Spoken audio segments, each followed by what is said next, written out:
hot takes, hot brews, no filter, no fluff. It's the Bearded Coffee Rant, and we've had enough.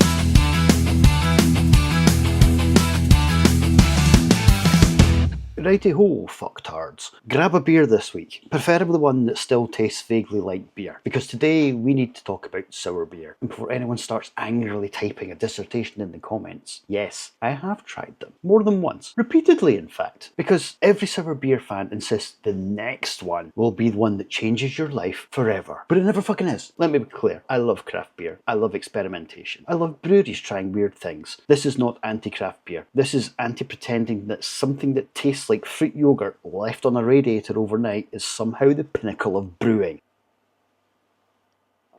So here's my theory. Nobody actually likes sour beer. Nobody. Not really. It's an elaborate practical joke that somehow grew out of hand. Think about your first sip. Not your 10th, not your 100th. Your first. You don't smile, you don't nod, you don't look delighted. You look alarmed, like your taste buds just witnessed a war crime. Every single person I have ever handed a sour beer to reacts exactly the same way. Sip, pause, blink, look at the glass, look back at the glass, take another sip to confirm the betrayal. And that's somehow the point where sour beer fans jump in. Oh, that's because it's complex. Mate, my fucking smoke alarm's complex. Doesn't mean I want to drink the cunt.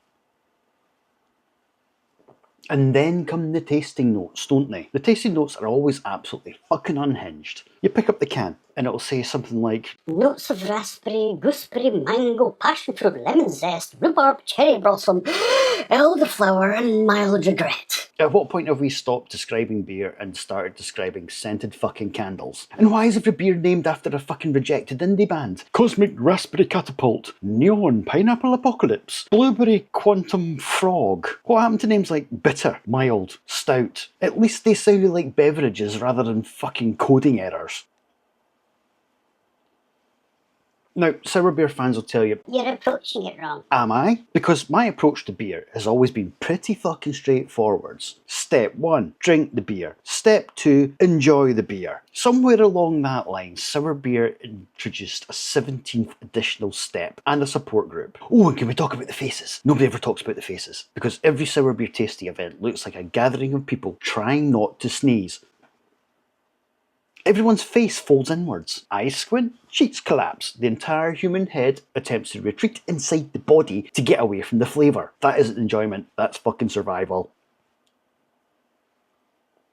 You know what happens when people drink something they genuinely fucking enjoy? They smile, they relax, they take another sip. You know what happens with sour beer? They look like they've accidentally licked a car battery. And then comes my favourite bit, the explanation. Because sour beer fans always have an explanation ready. Oh, you need to develop your palates. There it is, that's the battle cry. The universal defence mechanism. Apparently the issue isn't the beer, it's me. My palate is the problem. Not that the drink tastes like someone dissolved a packet of Tang Fastics in vinegar or anything like that. Let's think about this logically though. Imagine introducing someone to pizza. They take one bite and recoil in horror. Would your response be, Ah yes, you simply haven't developed your pizza palate. no, because good things don't require Stockholm Syndrome.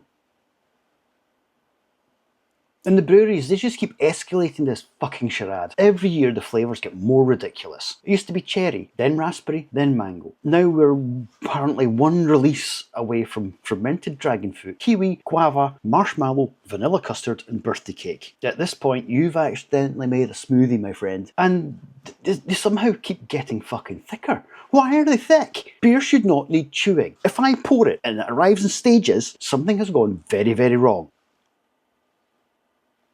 But the thing that fascinates me the most is the confidence, the absolute confidence. Because sour beer fans don't merely enjoy sour beer, they evangelise it. They're always trying to convert people, like they're the guardian of an ancient fucking secret. The secret being, beer can taste less like beer. And every festival will have them. You'll be having a perfectly pleasant pint, then someone appears, holding a luminous pink liquid, looking fucking delighted, and says, You have to try this. no, I absolutely do not have to try this. I have learned this lesson the hard way. Now, before the comment section erupts, drink whatever you enjoy. Honestly, life is way too short. If sour beer makes you happy, fantastic. I support your right to make terrible decisions. But I refuse to believe your first reaction was genuine. I refuse. No one's natural reaction to one of these beers would be, Wow, this beer tastes like a lemon fighting a yogurt, and I need more of it. that is a learned behaviour. At this point, I don't want answers. I want honesty. I want one sour beer fan, just one, to stand up and say, You know what? The first 20 were awful. because I could respect that.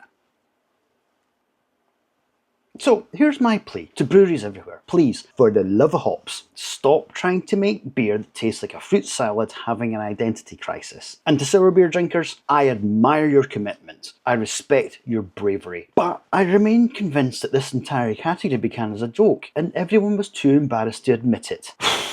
I'm tired of this pish, and if my next beer folds my face into a paper plane, I'm fairly sure that is a warning sign.